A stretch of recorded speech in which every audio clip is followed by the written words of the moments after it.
This is the Harbor Freight series of Pittsburgh wrenches. These four, the 6, 8, 10, and 12 were bought in the set. You can get with 20% off for about $10.50. And then this one was an extra 18-inch I bought individually. I think I paid about $15 with a 25% off coupon. All in all, for the price, can't beat it. You know, the wrenches, as everyone says, there's a decent amount of play in them. They're pretty thin wrenches, but do the job. I've oiled all of them, make sure I don't end up with them rusting up. But the smaller size, good, decent wrench. Larger size, one of the things I've noticed in the larger size, good wrench, good heavy wrench. Look at them all when you go through the stack. The thing I've noticed is these are all fairly straight because I checked. One of the other YouTubers mentioned check the straightness of the wrench, and boy was he right. This particular wrench is a straight example, but I had to look through about a dozen or so of these wrenches. Some of these were bent as much as a quarter inch off in the beam. Pretty shocking. And the things I've noticed is the Keyway cuts vary from wrench to wrench. The machining surfaces. Other was the thickness. The thickness on these wrenches varies extremely. One of these was probably one that I picked up was about an 1/8 inch thinner on both sides. So not every wrench is the same. If you pick through the stack and you dig, you can find a decent one. But like I said, I wouldn't just grab them blindly. But good wrenches, does the job. I bought this one, obviously. This one really I bought for a toolbox decoration, more or less. Only nuts I have that large would be trailer hitches. But the 12, the 10, the 8, and the 6, for the price, you can't beat it.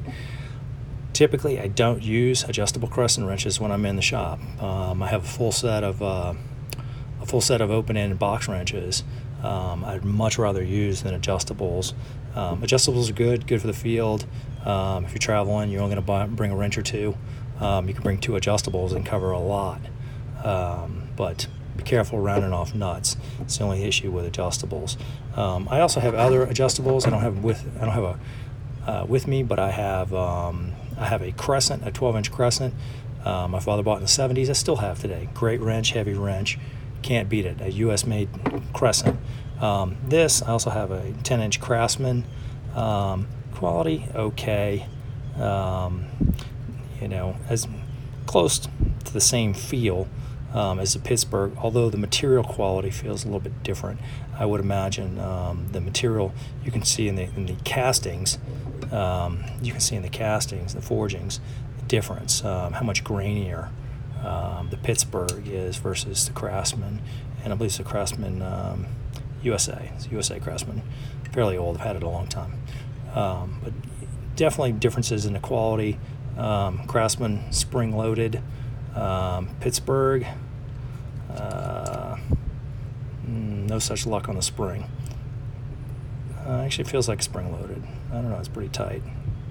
Yeah, but not bad. Also have a Proto, it's 8-inch Proto. You can make a comparison. Same thing again. You can see in what I think is probably the casting differences and the material, also the machining. You can see the Proto. You can tell has a little bit heavier, a little better feel. Not say heavier, but a better feel. Material smoother, finishes smoother. It's not as coarse and as rough as the Harbor Freight Pittsburghs.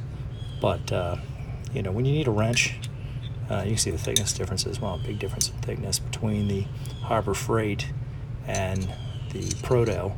Although don't let the thickness fool you on these. I think the Proto is a different material. I think the Proto might be chrome vanadium, and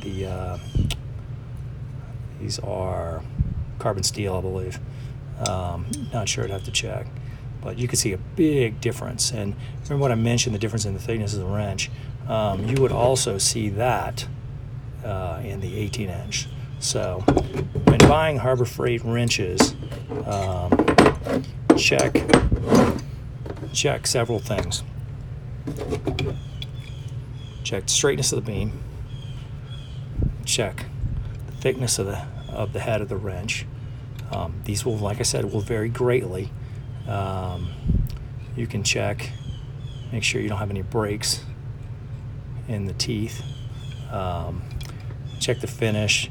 You know, they tend to, a couple of them have little nicks in them. Not bad, but you get a big nick, and that's a potential crack point. Check the cut of the openings. You can see they vary greatly. You can see how it's rounded. Some of them weren't finished. Not that you need it to go that far, but it just looks a lot better when they're finished. You can tell it was done a little better. But you know, like I said, check thickness to the head. Check the teeth. Check the cut. Check the straightness of the beam. Checks for nicks. Any obvious issues with the forging and the casting. And you can find a decent wrench in the stack. Don't mistake it, though, for a good chrome vanadium hard steel tool. These will do a job. I wouldn't want to put a large cheater on them. You may or may not like the outcome. Not a bad wrench for the price. Can't really argue. But the 6, 8, 10, and 12, the set of 4 for $10.60. Great to throw in on your camper, your boat, whatever, so you don't have to carry a bunch of wrenches. We'll get the job done. We'll get you through it. You risk rounding off nuts, but you have a wrench that you can work with. Again, like I said, I always recommend 6-point sockets on 6 points, box wrenches, open-end wrenches, the right size wrench for the right size bolt. But if you don't have a bunch of wrenches, adjustable wrenches, which I grew up calling crescent wrenches, are a good deal. They will work. They will get it done. But if you got the money, buy good quality, buy a made in the USA. You'll be assured to get a better wrench for the most part. But for the money, Harbor Freight, the Pittsburgh series of adjustables, and this is an 18. They even have a 24-inch, which I may get just to put up on the wall. Good wrenches, great price. All these wrenches are less than these 5 wrenches. I think are less than one 12-inch crescent or Craftsman. So that just tells you the difference. Okay, big difference in price, but it'll get you there. It'll get through it. As far as modifications, other things they have is they have the coatings. They have the coated wrenches. Crescent sells them. Craftsman sells them. Harbor Freight even sells them. My issue with the coatings on the wrenches is I want to buy tools that are going to last a lifetime. I want to buy tools that I will never have to buy again, that I can hand down, that'll hold value.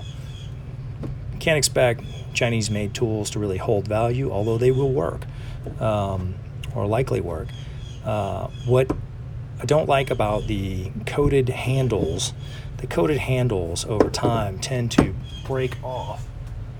Coatings will break down. I'll show you one. This is a Harbor Freight coated grip I had to tape up because these coatings don't last.